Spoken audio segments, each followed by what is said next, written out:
ми розпочинаємо нашу трансляцію, і я рада привітати всіх, хто сьогодні з нами, і терапевтів, і тих, хто бачить нас, дивиться нас на каналі в Ютубі, і тих, хто сьогодні з нами в прямому етері. І сьогодні ми будемо говорити про дуже складну і дуже важливу тему, як говорити з людьми, які зараз знаходяться в окупації, і їм там важко, і іноді буває нам дуже важко говорити, як підтримати їх в цій ситуації, і як підтримати себе, бо ми дуже хвилюємося і теж потребуємо певної підтримки, коли розмовляємо або після неї, після цієї розмови. So welcome everyone to the session. Today we're starting yet another session of our series of talks. And today Anya would like us to address a very complex topic on how to talk with people who live in Russia occupied areas, with people who have connection with their relatives and friends back here in Ukraine controlled areas. But the topic is very hard. These conversations are very difficult, and it's always very complicated thing to know how to support them and how to support us in conversations with them, because this is a very complex and difficult issue for every party. Yes. Well, first of all, Anna, thank you for this question, and we will do our best to have a conversation about it. But before I do that, I'd like to welcome everyone who's on the call today, and also all of our YouTube listeners who are out there in cyberspace. Ілейн каже, що, звичайно, ми спробуємо дати відповіді на всі ваші запитання. Це дійсно дуже потрібна і важлива тема. Вона хоче спочатку представити, точніше, привітати усіх глядачів тут у Zoom і тих, хто буде з нами на YouTube-каналі, хто дивитиметься потім у записі, і представити свою команду. And we have our International Trauma Resource Institute support team, Tanaz, Teresa, Deanne, Stephanie, and we have a new member of our support, Bonnie Bluford. She's here with us. And we have wonderful Natasha, who is here to provide backup translation if needed. So welcome everyone. Ілейн представила свою міжнародну команду, яка працює сьогодні з Інститутом травми. Це, власне, вона, Танас, Тереза, Діен, Стефані. Нова членкиня команди у нас сьогодні є з нами Бонні і Наташа, яка киває активно головою. And before we start the answers and the ideas about this question, I really want to invite us all for just a moment to use one of our skills that we've been talking about throughout the last, is this today day 76? I think I counted. It's pretty, is it 76 days today? Kind of, yeah, around that. Yes, and to remember something that uplifts you. Remember something that may give you joy or bring you calm. Or, Natalia, I think an added one, have there been something on the calls that we now have been together for so many days that particularly has moved and touched you? So just take a moment to think about one of those things, and to notice what happens on the inside as you do that. I just took a breath. I thought about something that Anna said. I'll say it later. Okay. Ілейн запрошує почати нашу сесію традиційно з хвилинки такої стишення, заспокоєння. Можна використати будь-яку з тих навичок, про які ми говорили, а можна провести практику ресурсності і пригадати щось, що дає вам радість у ці непрості дні, пригадати щось, що допомагає вам переживати цю ситуацію, щось, що заспокоює. Це може бути будь-який спогад, це може бути навіть будь-який спогад, пов'язаний з тим, що відбувається на цих сесіях, адже ми зустрічаємося вже протягом 76 днів, здається, і у нас тут теж багато всього було, і є що згадати приємного. І коли думатимете про це приємне, то зверніть увагу, де воно відгукується якимсь приємним відчуттям на рівні тіла.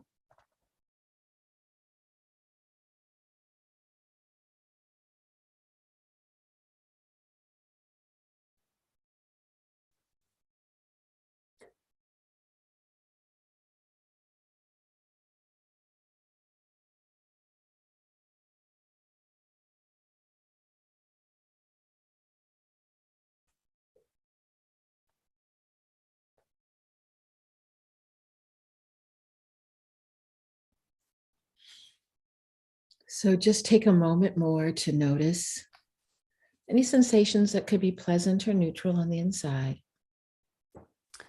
Ще трошечки потримайте увагу на тих відчуттях у тілі, які видаються вам приємними або нейтральними.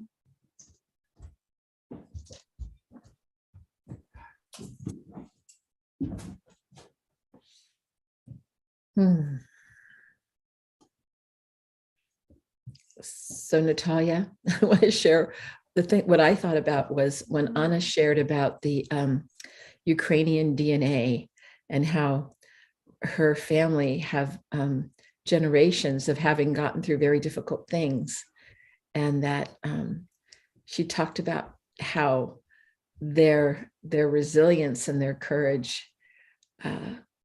has been shared throughout the generations, including now. She's never thought that something like this would happen, but now she knows that her daughter is learning things that her daughter will carry on into the future as well.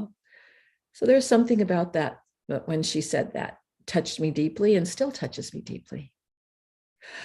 Oh, I'm going to take a deep breath. Go ahead. Олені Yes. поділилася своєю такою зворушливою історією з цих наших сесій. Каже, що її найбільше, одне з того, що зворушило її найбільше за всі ці дні, це було, коли Аня ділилася з нами своїми думками про українську ДНК, про те, як ми з покоління в покоління нарощували оцю стійкість і сміливість, яка передавалася і передається, і передалася нам усім від наших бабусів і матусь. І ми зараз це переживаємо самі, хоча ніколи не могли подумати, що ми будемо це переживати. І коли Аня розповідала, що її донька вже навчається і здобуває якийсь такий досвід, який понесе з собою далі і передаватиме в наступне покоління, це Елейн дуже зворушило, і вона каже, що це досі її зворушує, тому вона вирішила поділитися цим з нами. All right, so let's get started. So our team did talk about this question, and I'll start by saying a few things, and then people have some ideas. And I imagine that there may be ideas also on people that are here with us on Zoom, or maybe want to say something on the chat on the YouTube. So this is really, we hope, will be a collective dialogue of ideas to help.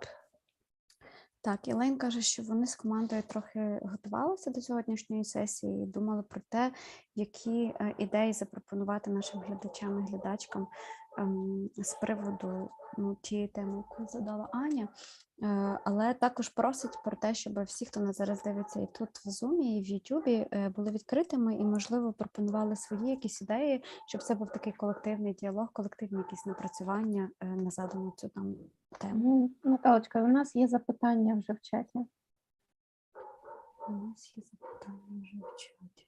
Якщо потрібно, я можу озвучити, прочитай, а будь Наталя ласка. його вже переклала англійською. Добре? А з нами вітається пані Ольга, вона дякує за допомогу спільноті і має питання щодо спілкування з людьми на окупованій території. Дуже важко знаходити слова підтримки, не завжди зрозуміла їхня позиція і відверто не можна говорити. Наташа, ви могли б прочитати те, що ви переклали? Як ви це переклали? Я буду вам вдячна.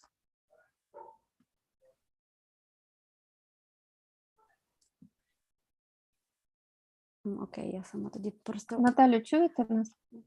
Yeah, the question is about how to talk to people who live on occupied territories, and the person says that they don't always understand the point of view, and it's impossible to be honest always.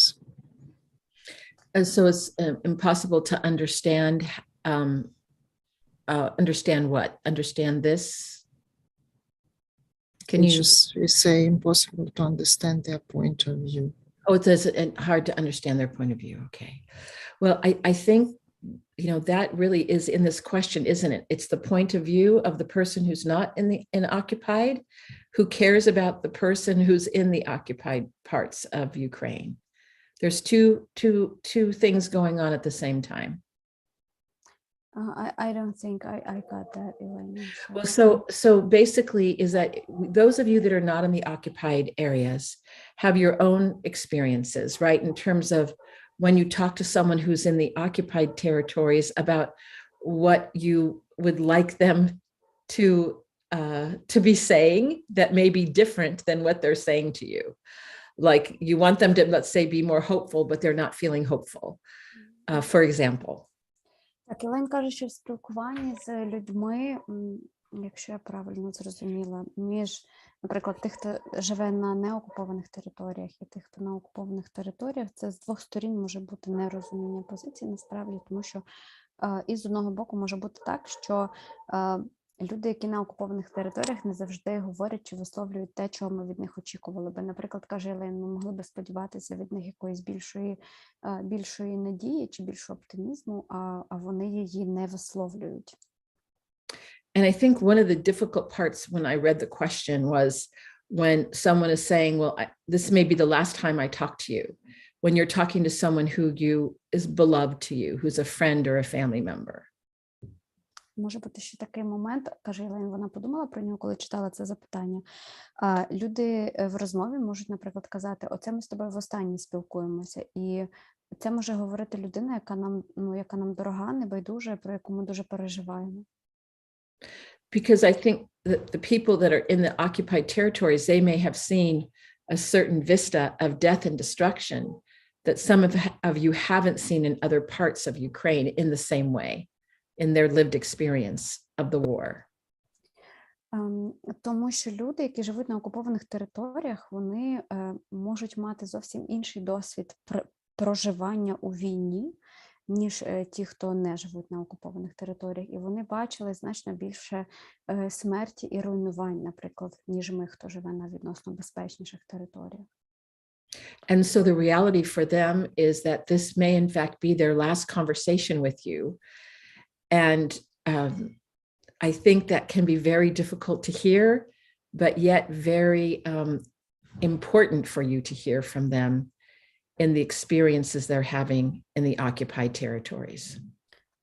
І тому, коли вони кажуть, що це може бути наша остання розмова, вони, для них це може бути їхньою реальністю. І для нас це може бути дуже складно чути, але насправді їм дуже важливо, щоб їх почули навіть в таких речах. And sometimes we have to hold like space to hear the suffering before we can maybe shift to some of the things that we've been talking about on these calls that may help them perhaps maybe feel a little bit better, give them a little respite in the storm of the occupation that they're experiencing. I'm using storm as a metaphor, Natalia, not actually a storm. Okay. Yeah, got that. І тому, каже Елен, можливо, потрібно в розмовах з людьми на окупованих територіях притримувати такий, резервувати їм простір для оцього страждання, яким вони готові ділитися, перш ніж переходити у розмові до якихось інших речей, про які ми говорили тут уже на дуже багатьох сесіях, до використання, можливо, якихось технік, якими ми можемо, чи думаємо, що можемо їм допомогти трошечки хоча б полегшити їхні переживання, трошечки дати перерву їхній нервовій системі, враховуючи, що вони живуть в постійному стресі окупації. And it does also seem like you're also talking about your own suffering, about wanting for them to be hopeful, not wanting to hear their despair and trying to do something that might change them. And sometimes that may seem impossible, like an impossible task because of the way they're expressing themselves.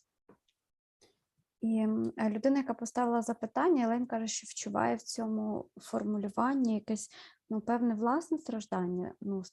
З цього боку воно теж є це страждання, тому що ми чуємо відчай по ту сторону, ми хочемо йому якось допомогти, і ми хочемо дати людям якісь інструменти, щоб ситуація змінилася, але може бути так, що це насправді неможливо, або це видається неможливим, бо це дуже складна реальність. So one of the first things, we'll talk about some of the things, these are some of the ideas that we have, is to try to be in your resilient zone, your zone of well-being as much as is possible.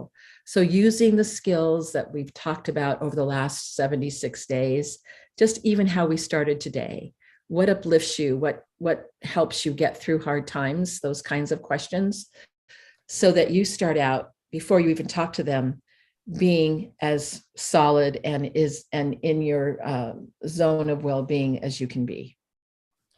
І тому перше з того, що сьогодні нам порадять в цій ситуації, перше, що можна зробити, це спробувати самим нам перебувати в зоні стійкості перед розмовою з такими людьми. Ми багато говорили про зону стійкості на попередніх сесіях і про навички, про техніки, які допомагають нам в неї повертатися. Тому для початку дуже важливо, щоб ті, хто на цій частині на неокупованій території перебуває, щоб ми самі перебували в зоні стійкості, починаючи будь-яку розмову з людьми, які там. Тому що це можна зробити по-різному, навіть як ми сьогодні починали нашу розмову, ми давали відповідь на запитання, що мене підбадьорює, що мені додає настрою чи радості. Навіть ці запитання допомагають повернути себе в більш стійкий стан, перш ніж починати бесіду з людьми на окупованих територіях. And so sometimes you have to be then present for the story of anguish and how they are feeling in the present moment. And that might be something you have to do first. And then you can shift to something else. And I'll pause there. I'll tell you what the something else is in just a moment. І на початку цієї розмови, можливо, вам варто підготуватися до того, щоб вислухати певну історію страждання, болю, і вже після того переходити до того, що ви хочете розказати цій людині. І Елейн зараз запропонує ще варіанти. And I'm going to pause there and I'm going to ask Teresa to share a very poignant experience that she's going through right now that just recently happened to her as an example of what is possible. So Teresa, I'm going to invite you to talk about your experience. Так, Елейн запросила свою колегу Терезу поділитися своїм досвідом, який вона зараз проживає, який, можливо, буде нам корисним в цій ситуації, яку ми зараз обговорюємо. Okay. Last week, I received a phone call from my sister that my mother, who has been struggling with health problems the past few years, was in very bad shape, and it was time to come and say goodbye to her. Минулого тижня Терезі передзвонила її сестра і сказала, що їхня мама, яка вже кілька років бореться має проблеми зі здоров'ям, зараз перебуває в дуже поганому стані, і настав час приїхати і попрощатися з нею. And when I came into her room and started the conversation, I was feeling many emotions all over the place. I was way out of my resiliency zone. Коли Тереза приїхала і зайшла в її кімнату, вона каже, що на неї нахлинуло дуже багато різних почуттів, і вона одразу точно вилетіла зі своєї зони стійкості від цих всіх емоцій. And then we turned the conversation to talk about the beautiful memories in her life of when she met my father, of when she went to nursing school, of her childhood on a farm. І вони спілкувалися про такі приємні спогади з життя її мами, про те, як вона познайомилася з їхнім батьком, про те, як вона навчалася на медсестру, про дитинство на фермі. And by doing that, for that moment, all those other feelings of my fear of losing her, of, the sadness, it all disappeared for a moment. And that connection, that one-on-one connection of reliving these memories with her was such a gift. І в цей момент інші емоції, такі як страх втратити дорогу людину, сум пов'язаний з цим, вони як ніби відступили на задній план і дали змогу відчути оцей зв'язок і спільно прожити ці спогади поруч із мамою. So I don't know if I'll ever see her again, but those last moments I had with her, I'm okay with that. It is a terrible loss in my life, but sort of, even if it's just for a moment, sharing something joyous and positive, it just gives you that special connection and helps both parties get through a very difficult time together. І Тереза каже, що не знає, чи побачить ще свою маму, але оцей час, проведений спільно, він залишається з нею. Це дуже такий позитивний досвід, ділення позитивними емоціями і такий момент радості. І це те, що, за її словами, ми теж можемо практикувати з людьми, які нам дорогі. Oh, thank you for letting me share that story with you. Thank you, Teresa. And one of the things that you said to us as we were getting ready to come on the call was that as you think back to that trip and seeing her, that of course, there's the sadness, but what is an overriding memory that you have right now when you think of that trip? It really does bring me joy and a lot of peace, because the trip wasn't filled with sadness. It was just, what I remember from it is not the sadness, it's that great moment we had together with the conversation. Yeah.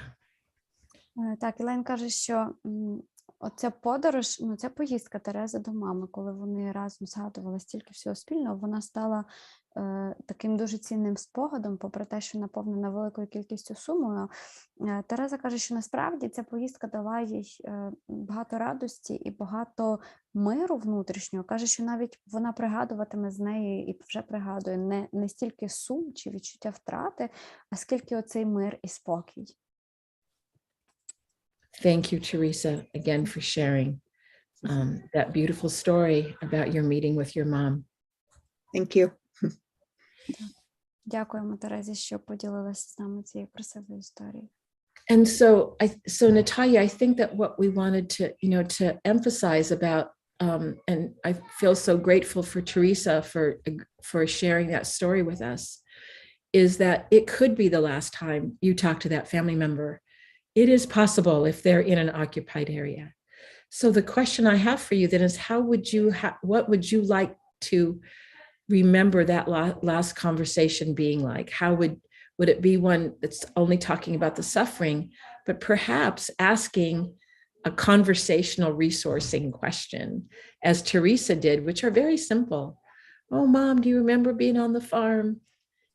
Tell me when you met Dad. What was that like remember that time we were in school together and we did whatever? I mean, all the questions that you only know that is about your relationship with that person. And that could, it's not magic, but it could pull them out, right? For that moment of respite. Так, Елен подякувала Терезі за те, що поділилася своєю історією, і як воно все лягає на нашу сьогоднішню розмову, що, можливо, спілкування з родичами чи близькими нам людьми, які перебувають в окупації, кожна така розмова насправді може бути останньою. На жаль, така реальність, але враховуючи цю реальність, постає запитання, якою би ви хотіли, щоб ця розмова була? Якою би ви хотіли цю розмову тоді запам'ятати? Про що би ви хотіли говорити? Чи тільки про негативні речі, тільки про страждання? Чи, можливо, варто було би задіяти в цій розмові такі запитання з розмовної ресурсності, як це зробила Тереза? Це насправді дуже просто.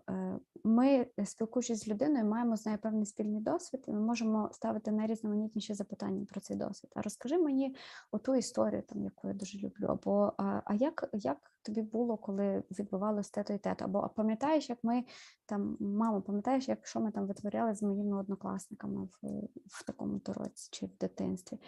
Це ті речі, які є між вами, які ви знаєте, як про них запитувати. І Елен каже, що, можливо, нічого чарівного не станеться від такої розмови, але навіть сама така розмова з такими запитаннями, вона може дати неабияку передишку нервовим системам обох сторін, які спілкуються, дати трошечки відпочити від цього стресу. And so, Natalia, I want to pause for just a second and see if anyone on the call, if they have anything that they would like to comment upon, or if they think, oh, Elaine, that would never work with my family member that's in the occupied territory. This is an opportunity for us to talk a little bit about if they've had an experience, maybe something that they've done has helped. So we can just explore with them if people would like to just unmute themselves and share. And sometimes Anna has something to share. I'm just putting that in. Sometimes Anna has something to share. Так, Елен каже, що в цьому моменті хоче запропонувати тим, хто нас слухає і дивиться, можливо, в когось є запитання або коментарі про цю тему, можливо, у вас є якийсь зворотній зв'язок на цю тему, можливо, у вас є досвід, і ті, хто дивляться в YouTube, також можуть про це написати там в коментарі. Можливо, у вас є досвід спілкування такого з людьми, які перебувають в окупації. Можливо, ви хочете сказати, наприклад, Елен, оце не працює, наприклад, взагалі не працює. Тобто будь-який зворотній зв'язок на даному етапі нам цікавий. І Аня, якщо в тебе є що сказати, а в тебе, дорога, завжди є що сказати, то ти теж можеш це зробити. І ще я бачу, що в нас є інше запитання в чаті, яке не стосується цієї теми, але я думаю, ми спробуємо і його сьогодні в цю розмову включити. Elaine will also have another question in the chat, which is not related to this topic, but just letting you know that. So we'll get to that and see if anybody has any comment that they want to make, because I imagine people have some ideas, I hope. We'll see. Does Anna wants to say something? Так, якщо є у Ольги чи ще у когось є що додати, я слідкую за чатом в Ютубі також. Про що я хотіла запитати, і у мене виникла, така, мені здається, досить, я не знаю, безглузда ідея, можливо, будуть ще якісь ідеї. Про що важливо було б сказати? Люди, які знаходяться в дуже глибокій окупації, по-перше, це майже 3 місяці, а люди знаходяться в інформаційному вакуумі. Тобто доступу до реальної картини, яка зараз відбувається, вони не мають. І що відбувається? І те, чому ми кожен день радіємо про успіхи наших Збройних сил, про те, як відбувається супротив, про перспективи, які ми бачимо зараз кожен день, і які нас дуже підтримують, вони доступу до цієї інформації не мають. Чому є проблема? Проблема є в тому, що дуже, на мій погляд, дуже обережно люди добирають слова, бо ми не знаємо, чи прослуховуються ці розмови, чи не прослуховуються, чи буде для цієї людини певною проблемою, чи буде це для неї, може, Наташа, допоможи, будь ласка, і чи буде це для неї, бо це для неї може бути життєва небезпека, якщо люди, які знаходяться з іншого боку, вони дізнаються про те, що вона якусь інформацію отримувала. Тобто говорити прямо про успіхи наших Збройних сил не можна. І це є проблемою. У мене є одна ідея, але, може, Наталя перекладе запитання. Я перекладу все, що ти сказала, майже все, але я тут не побачила, не почула запитання. Я зараз, давайте те, що є, а я потім... So Anna just described the situation with people who live under occupation a bit more in details, and she says that there are many other problems with them, well, that those people face. First of all, they've lived, especially those who live in like she says, deeply occupied areas, really close to Russian border, let's say, who had been in the occupation since probably the first day of this invasion. They mostly live without any information from Ukraine. They don't get access to any of those things that uplift us. They don't get any information on the successes of the Ukrainian armed forces, of the support we're receiving from the world, of the resistance movements that are occurring in different places, of the perspectives that we are facing. Nothing of that really reaches them because everything is very much suppressed, any information from Ukraine. The other thing is that those people are very careful in their conversations with what they say and what they can actually hear, because you never know if your conversation is being listened to or not. So any optimism or anything is probably is dangerous for them. It might be dangerous for their lives, actually. So, in terms of optimism, that if you were to share, for example, things that are in other parts of Ukraine about the resistance, you'd have to be very careful. I mean, that's what she's saying, right? Because if they were like hearing it, so that you can really give them then tidbits of information that would be hopeful, because it could be, but you could talk to them knowing that would be true, you could talk about what Teresa was suggesting. Like personal things, right? Your personal things, Very yes. personal. Yes, Okay. very personal things that could help them. But Anya hasn't finished yet, so I will translate that Okay, and go ahead. get back Great. to her. Thank you. Так, Елейн зауважила так, коротка ремарка, Аня, і тоді до тебе повертаємось, що навіть якщо ми не можемо людям в глибокій окупації розказувати про якісь успіхи руху опору чи Збройних сил, чи щось таке, то все одно, напевне, залишається можливість говорити про якісь дуже особисті речі, ті, які підтримують. Тобто, якщо нема в нас можливості ділитися класними новинами, скільки там росіян ми спалили, ура, то ми можемо їм говорити про щось дуже особисте. Але ти продовж, будь ласка.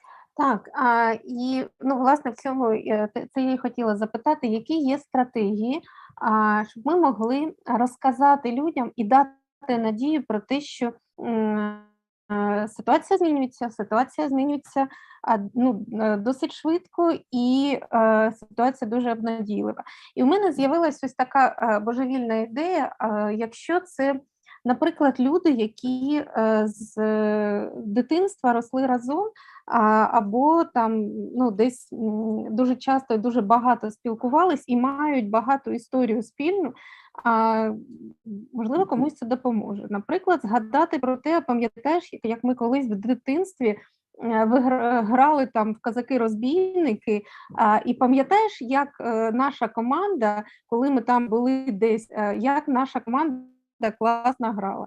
От зараз я відчуваю те ж саме.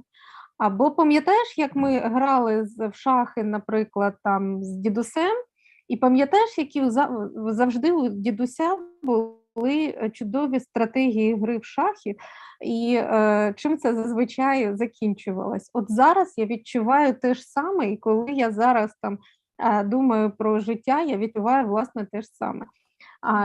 По-перше, чи спрацює така ідея, і, можливо, будуть ще якісь ідеї, які допоможуть, не говорячи нічого прямо, передати ось цей настрій, передати надію людям про те, що дуже скоро все буде Україна.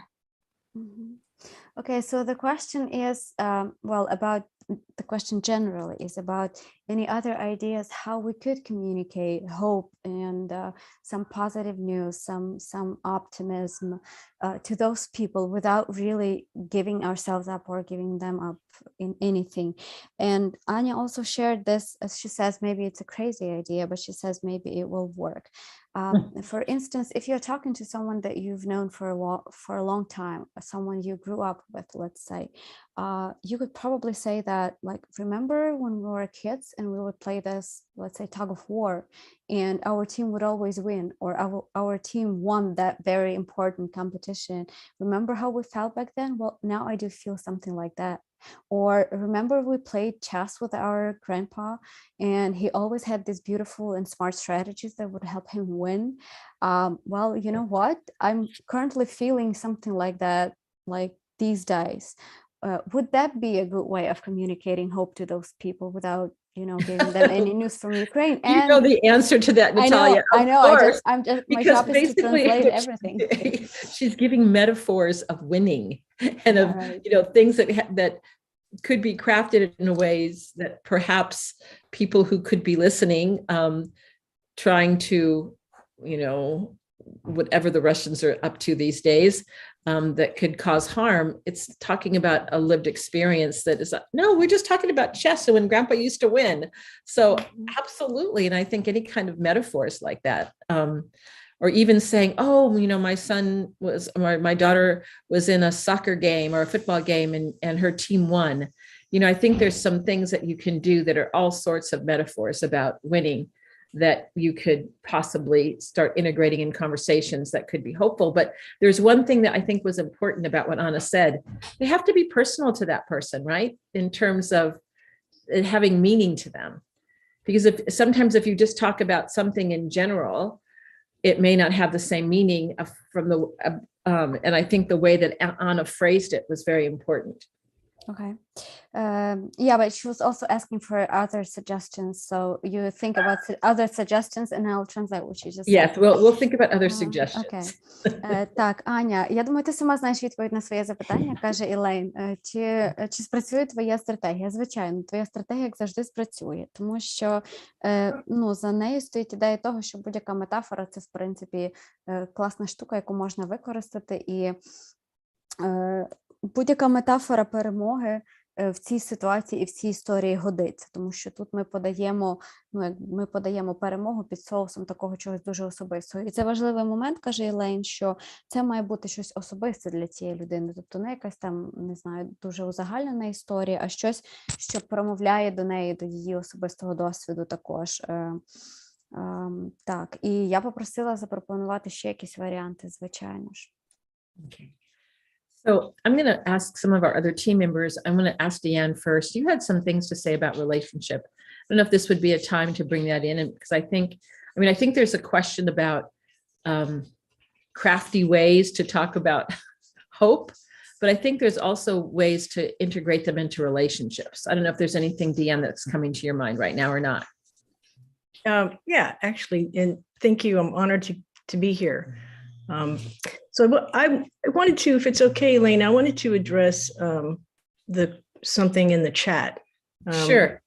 You were saying that these conversations are exhausting, and how do you talk to people who are constantly saying negative things? One of the things I was thinking about was to touch an edge of, they want to be able to share their experience, but also to be able for you, the listener, just to touch an edge of that.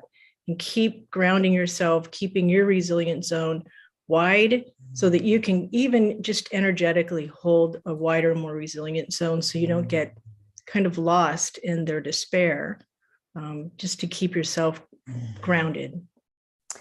Так, Діен хотіла прокоментувати момент із чату. Я, правда, не зовсім бачу, яке з цих питань, які в чаті у нас висить, вона зараз має на увазі, але її коментар звучить так, що коли нам складно спілкуватися з кимось, бо хтось затягує нас у якийсь такий свій негатив і відчай якийсь свій чи щось таке, це дуже важливо самих себе тримати у зоні стійкості, і чим ширшою буде оця наша зона стійкості, коли ми спілкуємося з такими людьми чи з людьми з такими поглядами, то тим важче нас буде звідти вибити, тим важче нас тим людям буде витягнути з цієї зони, і тим ми навіть навпаки можемо справляти позитивний вплив на ту людину, яка несе нам свій негатив, бо ми, як каже Діан, так енергетично будемо мати на неї якийсь такий більш позитивний вплив. And one other thing is just what Anya was saying about those shared experiences, and notice you can actually just expand the sense of like, remember when we experienced that and how happy we were, how good it felt to win, or all of those experiences, just to keep sensing into that, how good that felt, so that they can actually start to experience and expand on those good sensations. Yeah, because it's not just talking about those experiences, it's sensing into them. That can really start shifting the person's perspective. Yeah. І також... Yeah, that's it. Thank you. І також Діан каже, що в тому, що Аня пропонувала, коли в розмовах з людьми пригадувати якийсь спільний досвід, там, натякаючи на перемогу, чи переводячи інші метафори, важливо не просто казати, пам'ятаєш, як ми там, грали в якусь гру і як ми виграли, а також говорити про відчуття, що ми тоді відчували. Ти пам'ятаєш, які ми тоді були щасливі, чи які ми тоді були страшенно радісні, і дати цій іншій людині змогу теж відчути, пережити повторно ті емоції. Тому що важливо, і як це Елейн додала, важливо не просто пригадувати якісь спільні досвіди, а також їх переживати на рівні тіла, тому що, власне, це перепроживання на рівні тіла, воно лікує нашу нервову систему, воно дає нервовій системі передишку від цього постійного стресу. And I want to emphasize that too. When I first saw it, it almost was unbelievable to me. But when we access that parasympathetic nervous system, all the skills that we've been teaching. When you take that deeper breath, when you're thinking about something that you remember as a child, or you remember those things that uplift you, there's something about our nervous system that when that happens, it's like it almost comes up to our prefrontal cortex and opens up more thoughts of well-being. It's like we have these circuits that we've talked about before that are about well-being. And so talking in this way and sensing it seems to be critical of how we can also shift someone from negative thinking into sometimes a little bit more positive thinking. So this nervous system is very key, Natalia. I can't say it enough. Так, і Елейн каже, що хотіла б наголосити на ролі нервової системи в усій цій історії, коли ми починаємо говорити про благополуччя, про якісь оці приємні відчуття, про задоволення, про спогади щастя, задіюється, якщо я правильно запам'ятала, парасимпатична нервова система, і вона починає реагувати відповідно, ми можемо глибше вдихнути, ми починаємо думати про щось приємне, щось, що нас тішить. І таким чином в мозку з'являються ці нові нейронні зв'язки, пов'язані з благополуччям. Це доходить до нашої префронтальної кори. Ми, що більше про це говоримо, то більше ми будемо здатні відчувати і переживати благополуччя. І Елейн каже, що якщо ми будемо розмовляти про нього і відчувати його на рівні тіла з іншими людьми, то це, напевно, найкращий спосіб допомогти тим іншим людям хоча б трошечки змінити їхнє негативне мислення на більш позитивне. Тобто в цьому всьому дуже ключову роль відіграє наша нервова система, тіло і як вони влаштовані. Thank you, Natalia. I see that there's another comment in the chat. Is that connected to what you just said, or? Let me see.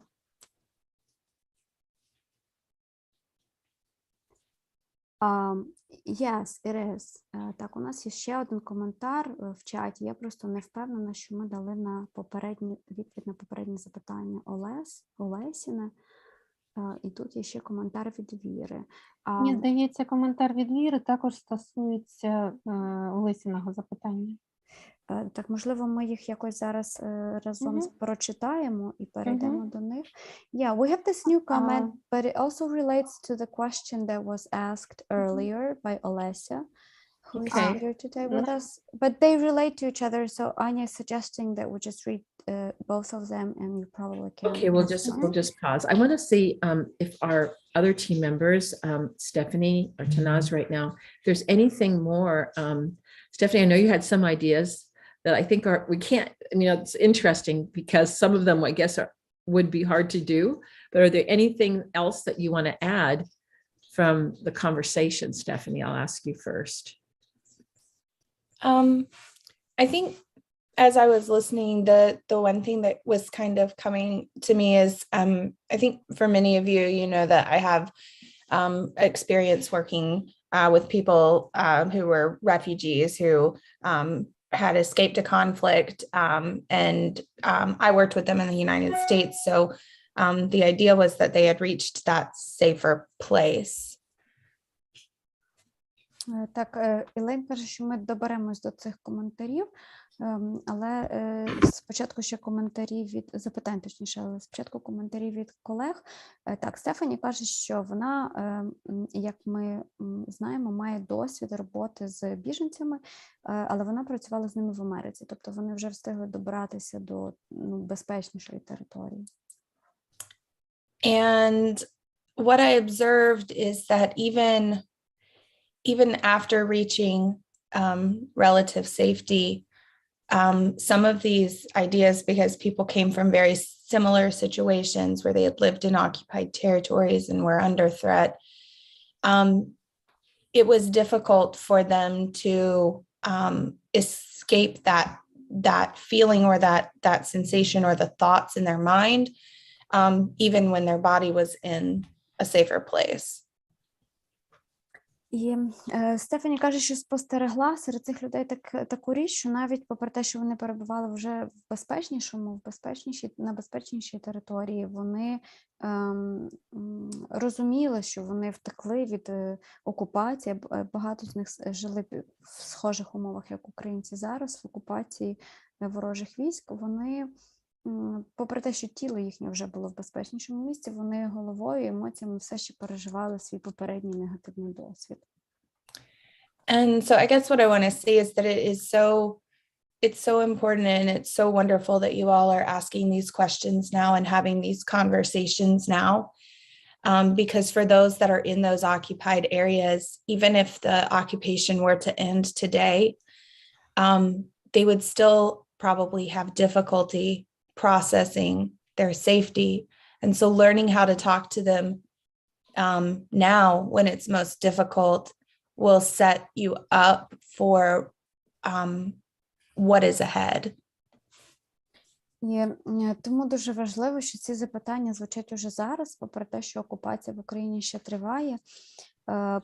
Просто справа в тому, що навіть якщо вона закінчиться сьогодні, умовно кажучи, то цих людей, які прожили стільки часу в окупації, у них все одно будуть ще якийсь час, їм буде складно прийняти нову реальність, вони все ще проживатимуть свій попередній досвід.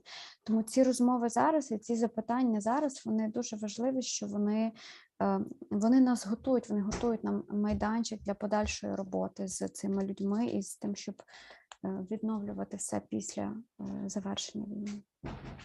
So I think like what Deanne shared about being able to widen that resilient zone and have these difficult conversations, even though right here in the moment it is difficult, it is a good practice to get in because these conversations will continue. And I know that all of you want to be there for your family members to be able to hold these conversations.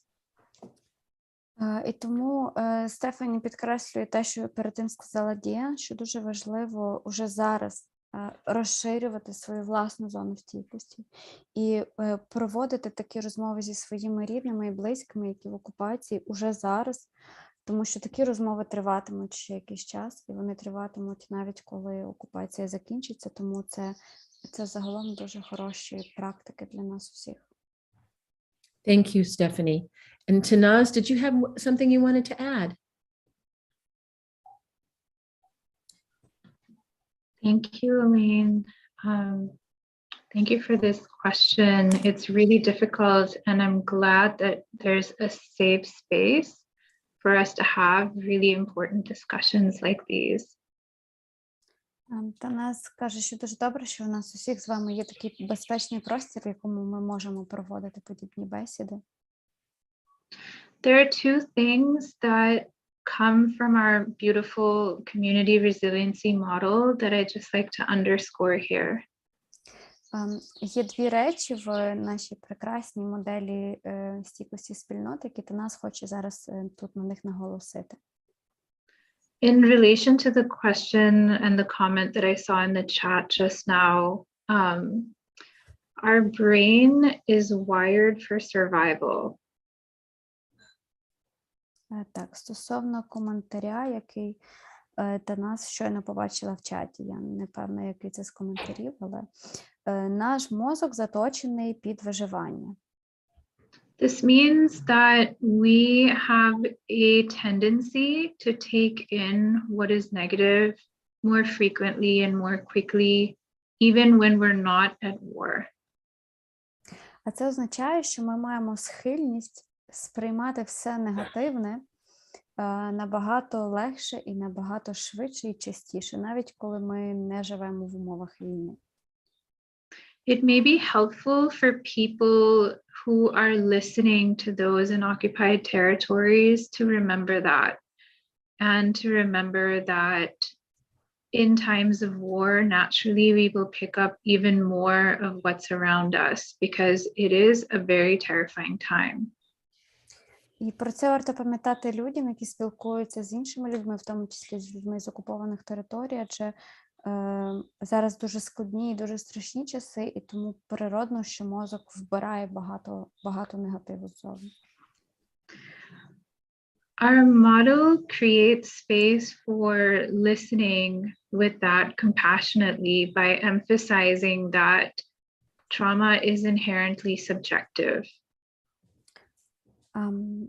Простір, який створює ця модель стійкості спільнот, це є простір, в якому можна вислухати іншу людину, можна вислухати її з такою з повною емпатією. І could you repeat the part about the trauma not being or being subjective?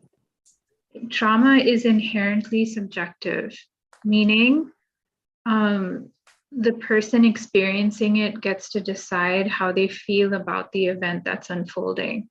Right, thank you. І в цьому ж просторі може звучати і може бути почути те і прийняте те, що травма – це суб'єктивне переживання. Тобто людина сама вирішує, як вона переживає ту чи іншу подію, які переживання в неї це викликає.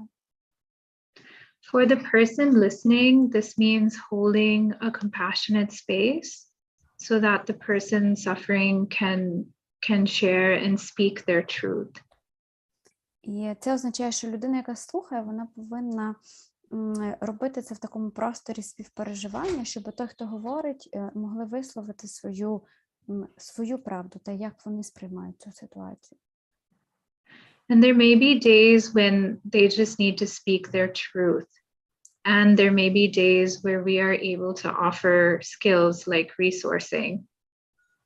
І будуть дні, які цим людям хотітиметься виговорити свою правду. І будуть дні, коли ми можемо запропонувати їм якісь навички на зразок ресурсності. Resourcing doesn't deny the very difficult reality. It helps us create space to hold it as compassionately as we can.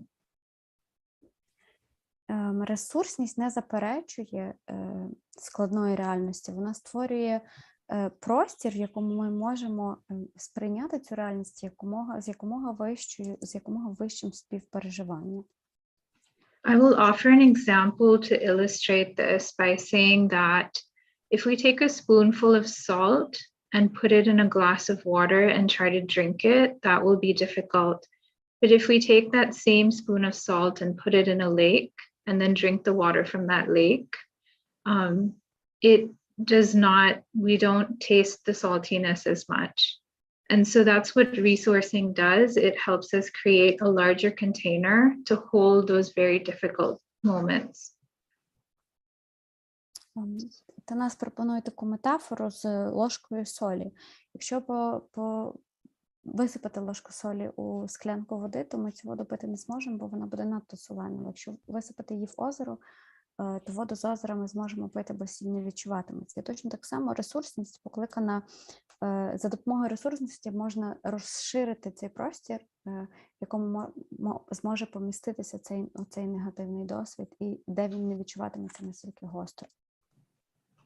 Another important skill as we're listening to what's unfolding is tracking how we are feeling in response to what we are hearing, tracking how the other person is feeling as they are sharing. Ще одна важлива навичка в контексті того, про що ми говоримо, це щитування. Щитувати свої відчуття, коли ми говоримо з іншими людьми, і щитувати свої відчуття, коли ми слухаємо, що говорять нам. This can help us when we're not in those territories where there is so much death and destruction to hold that larger space for the person who needs it. Це допоможе нам, коли ми не перебуваємо в територіях, де дуже багато смерті і руйнувань, створити трохи більший простір і притримати його для людини, яка його зараз потребує. And on certain days that will be difficult for all of us too, and we can hold that with compassion. І в деякі дні це буде складно для всіх нас, але нам може допомогти в цьому співпереживанні. But overall, offering that space is a gift. And if it feels comfortable to the person who is sharing about their experience to lean into a skill, then we can offer that as well. І загалом, каже Танас, створення такого простору – це великий дар для когось, для іншої людини. І якщо вона висловлюватиме побажання чи хотітиме дізнатися більше про якісь навички, то ми можемо їм також це запропонувати. If it helps to remind them, maybe they could know more about the strength and support that so many people in the world are holding for them. Like I read a story where the Queen of Spain wrote a motivational message in the weapons that were sent to Ukraine. І, можливо, якщо вони захочуть, то з ними можна буде поділитися якимись історіями, які надихають. Та нас привела в приклад історію про те, що про те, як королева Іспанії, передаючи зброю українському народові, вставила туди, вклала записочку з підбадьорливими словами. Thank you for your strength and wisdom. Thank you. Thank you. Okay, so the couple things, thank you so much, Tanaz, for that, is one of the things I want to get back, because I know Anna wanted some more answers for what are some ways that we can talk and give news in kind of a secretive way, but yet using metaphors. And I think that she's come up with some very good ideas, but I think I want to say one more thing, and that is, we don't know the course of the war, but I think it's an important conversation for prevention, for the people that you care about that are not being observed by the Russians, to have some secret codes, so to speak, of how you talk about things in order to inspire them if for some reason they get into a territory that gets occupied. You could have those conversations now to figure out what those conversations would be like, where you could be talking about, you know, baking bread, but what you're really talking about is giving news of hope. So these are some ideas that I have for prevention. It's not, you know, it's, of course, this is not going to be as helpful for people who are already in occupied territories that you haven't had this conversation already.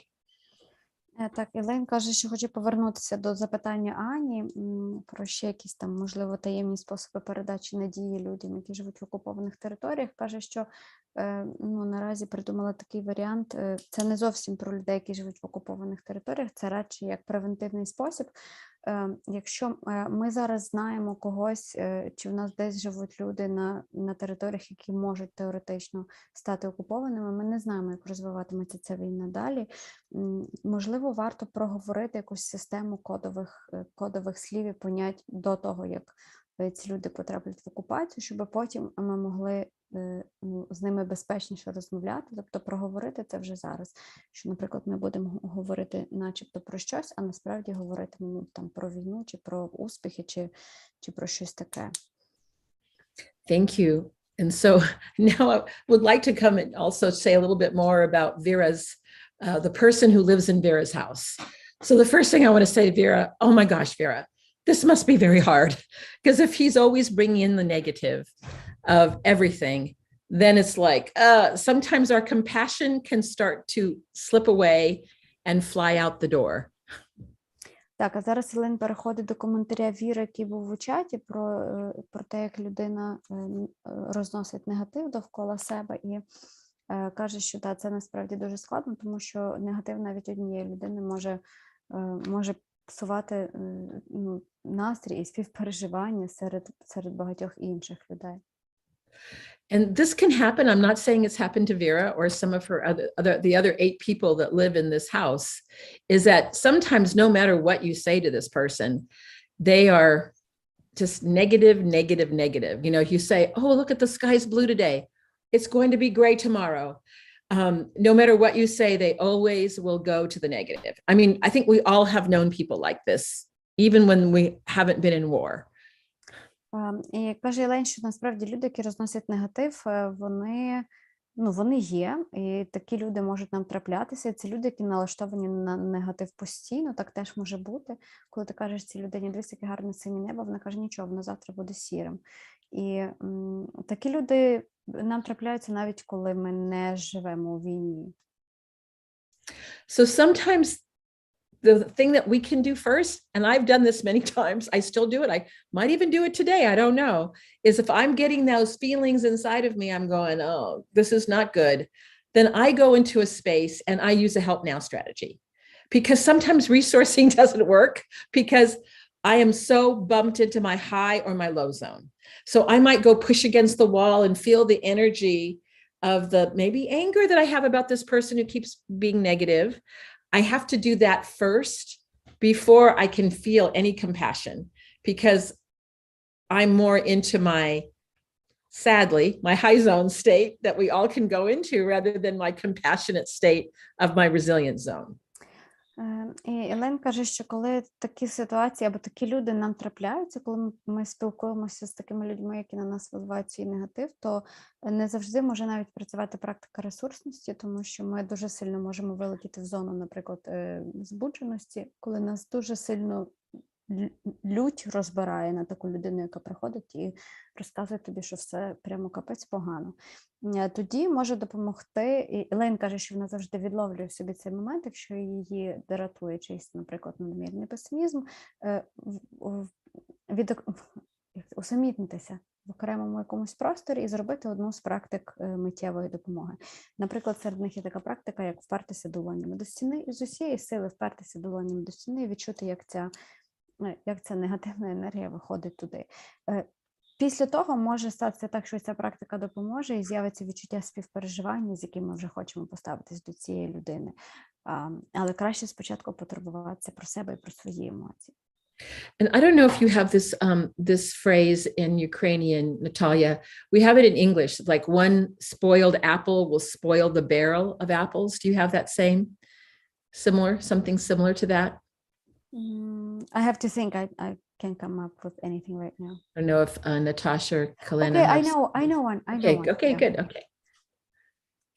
So you want me to translate that? Yes, go ahead and say that. So, okay. Because I want to talk about this person that lives with Vera. He's the apple that's kind of spoiled, that's spoiling the barrel, right? When everybody gets affected by him. Okay. І Елейн каже, що є така фраза, дослівно англійською її перекладу, що одне зіпсуте яблуко псує цілу діжку яблук. Ну, в нас, напевно, це можна сказати, що ложка дьогтю в бочці меду теж робить свою погоду. І, власне, така людина, яка, от як Віра написала в коментарі, що там всі 8 людей, які живуть в одній хаті, зразу без настрою, коли одна людина все це робить. От він і є оте яблуко, та ложка дьогтю. So so you have to develop allies within the house. So of those 8 people, are there some people that you can talk to separately and go, okay, we need to be doing something in order to counterbalance when this person starts spoiling the barrel of the other apples. So what can we do that can help us to deal with his response? Because you may be trying to talk to him until you're blue in the face and he's not changing, but you can change yourselves. And if the rest of you or some of you start to change the environment and have even a code word, like my husband and I, when we were in a situation like this, we would say, Dr. Toomey, have you heard from Dr. Toomey lately, honey? And he'd go, oh, no, I haven't. Let me think about that. So that was a clue that one of us needed to do something differently to change the dynamic that was happening. And it may be as simple as shifting awareness to something else as people are discussing things that we talk about with the Help Now strategies, or doing some conversational resourcing so other people get involved. Because if you have numbers that are more on the resiliency well-being side, that's going to impact his negativity. Так, і Елейн каже, що враховуючи, що їх там у Віри ціла бочка, як в цій фразі, то, можливо, варто подумати про те, щоб знайти собі союзників. Тобто, коли одна людина своїм негативом псує настрій усій компанії, варто спробувати намацати когось, або кількох навіть людей, яким це теж, можливо, не подобається, які теж налаштовані трохи більш позитивно, щоб бути як противагою цій людині, яка завжди говорить про негатив. Замість того, щоб спілкуватися з цією людиною, чи суперечити їй, заперечувати їй до посиніння, то можна просто спробувати змінити загальну динаміку в групі. Тобто, коли людина починає говорити про негатив, можна спробувати змістити увагу на щось інше, або змінити тему, або знати, що ви не одна, і що в цій команді, в цій вашій групі є ще інші люди, які теж ну, якби теж налаштовані більш позитивно. Елейн каже, що в них із чоловіком було кодове слово, коли щось йшло не так, в якомусь негативному ключі, вони говорили одне одному це кодове слово, і тоді розуміли, що щось з цією ситуацією потрібно робити. There's a complicated theory that came out of, it's called the Rensselaer Polytechnic Institute. And Talia, that's probably too big of a name to have to translate, but you can say at an institute in the US that took a look at what, if you want to change thinking and the way that people are experiencing something, let's say you have a group of 8 people like in this house, how many of you do you need to change in order to change everyone?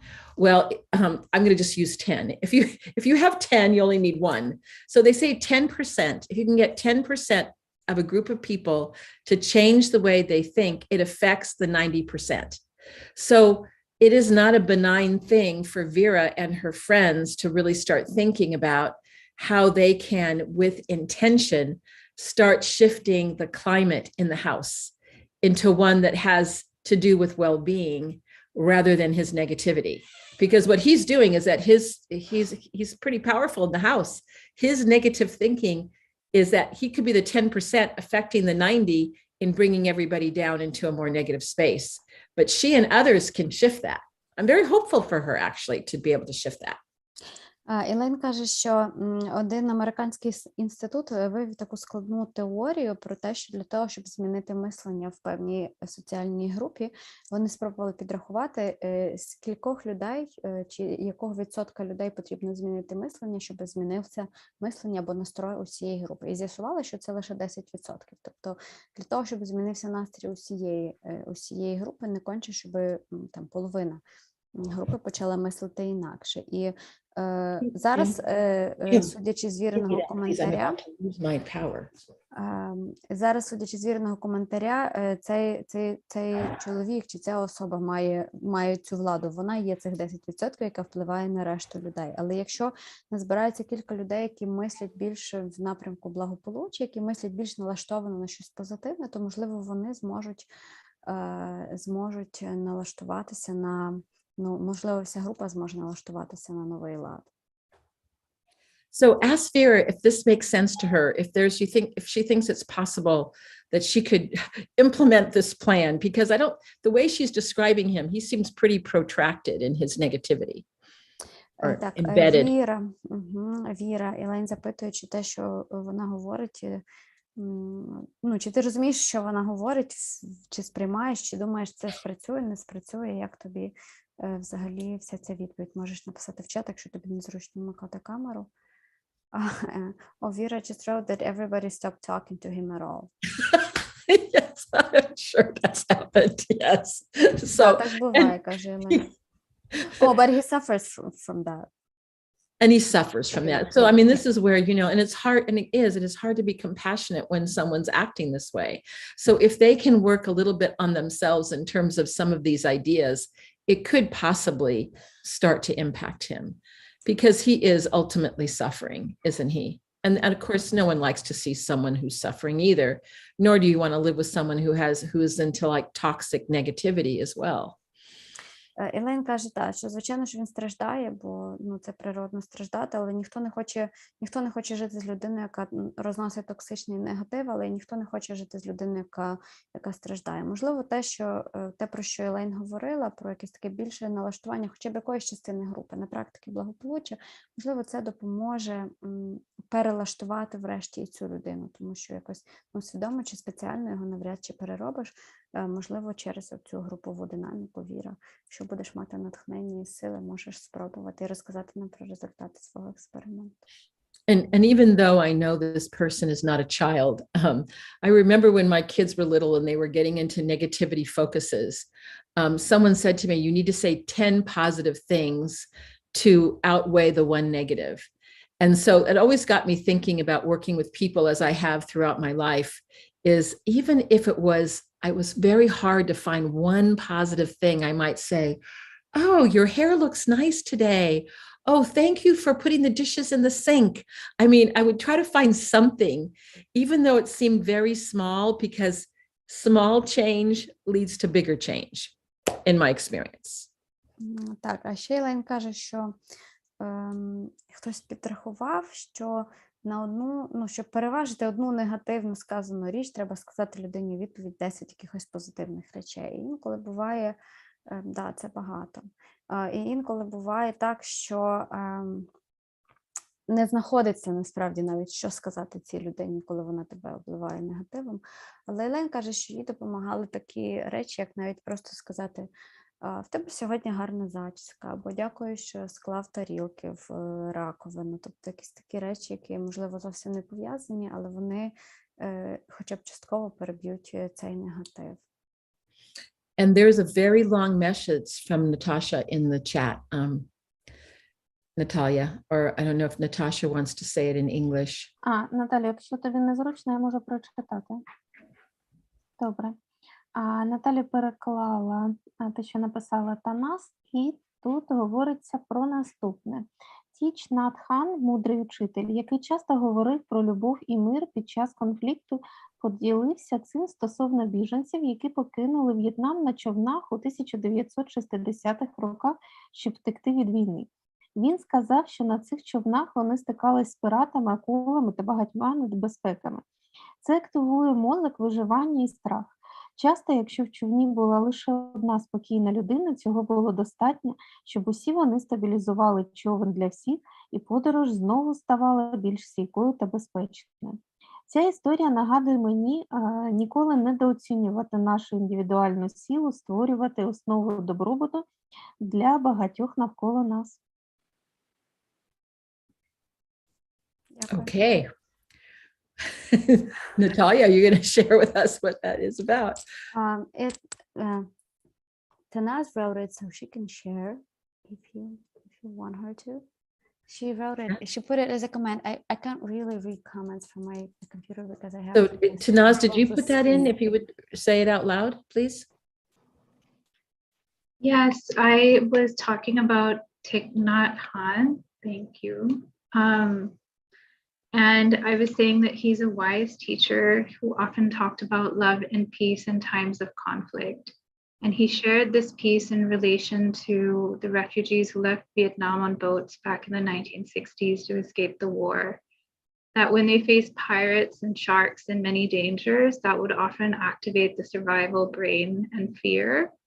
But often if there was just one calm person on the boat, it was enough to allow all of them to stabilize the boat for all, allowing them to make the journey more steadily and safely. And that story, in addition to emphasizing the point that you were making at the time you were making it, reminds me to never underestimate the power of our abilities as individuals to create ripples of well-being for many around us. Thank you, Naz. That's a wonderful story of Thich Nhat Hanh, such a wise person who just recently died. And so I see we're at the end. Oh my gosh, the time has slipped away. So Natalia, Anna has her hand up and we need to close our meeting. So, but Natalia, if you want to just translate what Tanat, well, you don't have to do the whole thing, but if there's anything that she did translate into Ukrainian, but I think I believe maybe everything was there. translated. Okay, Yeah, Natasha great. did a Okay, great so job. over to Anna. Over to Anna. Аня, тобі слово, ти ручку тримаєш, але включи мікрофон. Ага. Знаєте, про що я подумала? Що, і чи можливо це стане аргументом в діалозі з людиною, яка знаходиться в стані розгубленості і говорить, що вже ніколи нічого добре не буде. Я подумала, що ми ніколи не можемо сперечатись з законами природи. І чи не буде це аргументом, якщо ми людині скажемо: ось дивись, завтра точно буде сонце, воно точно зійде, або воно завжди так робить. Або броунівський рух молекул, коли вони знаходяться в стані дуже активного руху, вони стикаються друг з другом, там щось бурхлива якась реакція, але поступово вони все одно знижують свій ось цей рух неконтрольований, і поступово вони приходять до балансу. Тобто в нашому житті все одно рано чи пізно наступає ситуація, коли все стає стабільним, коли життя, будь-які природні явища, вони приходять до стану балансу, і це Ну, мені здається, це теж закон природи, який неможливо сказати, що він не працює. Anya suggested to use a law of nature in talking with the people who would only love to think about some negative stuff and only love to talk about we're doomed and stuff. So she suggests talking to them about some natural things. Let's say that the sun will definitely rise tomorrow morning, whatever happens, and it will always do that every single morning. She also talked about this Brownian movement or emotion, Brownian motion, that it always comes, it's, it can be this very chaotic and stuff, but it always comes back to some structure and some order. And the things that we are enduring right now, they will eventually also come to some order that we will live to see, or things like that. So she suggested talking about some natural phenomena in this connection. And that might be a good idea for this particular person, but I have a hunch, I hate to say it, Anna, it's one of those things where he'll go, oh yes, it's sunny today, but it's going to be a storm tomorrow, and that's where I think that the people around him, they can start talking about that, and maybe it will slowly infiltrate him in thinking about things in a different way. But I think it's so hard when people have that negativity focus, because it can be so hard to break. Good idea though. Так, Ілен каже, що ідея хороша, але, звичайно ж, ми можемо наткнутися на людину, яка скаже все одно, що сонце то зійде, але може бути шторм, і все одно нам всім капець. Тому в цій ситуації може допомогти навіть не стільки якийсь діалог один на один з цією людиною, каже Ілейн, а навіть, тобто, якщо ми вже матимемо якихось союзників, когось в групі, хто теж притримуватиметься наших поглядів, і якщо інші люди долучатимуться до подібних розмов, то, можливо, тій одній людині, яка сіє негатив, з часом стане менш цікаво або складніше його сіяти, і вона рано чи пізно озирнеться довкола і побачить якусь іншу перспективу, або не побачить. So I'm just going to come back to Vera now. And I said, Vera, do any of these things sound like she might be able to use any of them that may, in her thoughts, could work with this young man or not? Віра, все-таки в тебе хочу запитати, як ти гадаєш, чи може щось із цього спрацювати з тим твоїм негативним персонажем? It may not be young, by the way. Just said young. Yeah. Okay. Та Ілейн припустила, що це молода людина, але ми навіть не знаємо, молодий він чи ні. Віра, тому якщо можеш написати нам в чаті, хоча б що ти про це думаєш, Ілейн дуже хоче знати. He's 47. 47, so yeah. It's young to me. So does she think that anything of these things could help her? Help? I asked her, she haven't read anything yet. Віра, то як думаєш, щось із цього може допомогти в роботі з ним, чи безнадійно? Напиши нам, ми дуже хочемо знати. Oh, she wrote that sometimes she kind of feels at ease about these things, but yeah. And so I think that just the final thing I'd like to say to her is, if she can try to cultivate her well-being, that may be the largest thing she can do to deal with this situation right now to help her. But I thank her for bringing this question in, because I imagine many people are in closed spaces with people that have that same kind of thinking. Так, Віро, в такій ситуації, якщо все зовсім так погано, як ти пишеш, she just wrote that usually it's really bad from early morning, so probably wouldn't help, she believes so. Віра, якщо ти бачиш, що все так погано, то, можливо, варто попрацювати над своїм власним благополуччям, тобто вкладати ресурси в нього. Якщо нічого не допомагає з цією людиною, то принаймні себе вберігати від якогось такого негативу ззовні. Well, and the other thing is that he may be clinically depressed. I mean, that's a mental health condition that, there are, if he can see a doctor, if he can see someone who might be able to do that evaluation. I mean, there are people that may be experiencing that all the skills that we're sharing, even though they have been found to be effective with depression, is that some people may need help from a medical doctor. And I know that that can be a challenge right now, depending on the healthcare system. But it would not be a bad thing to maybe suggest to him, if he was open to it, to getting some help. And I always think about too, when someone is like this, what was he like before the war? Is this similar to how he was before, but it's just worse? So sometimes there's been a continuum of a certain way that a person is in the world that war tends to amplify.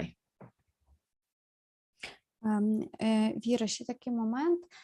Можливо, в цієї людини клінічна депресія, і тоді така поведінка, в принципі, зрозуміла і природна.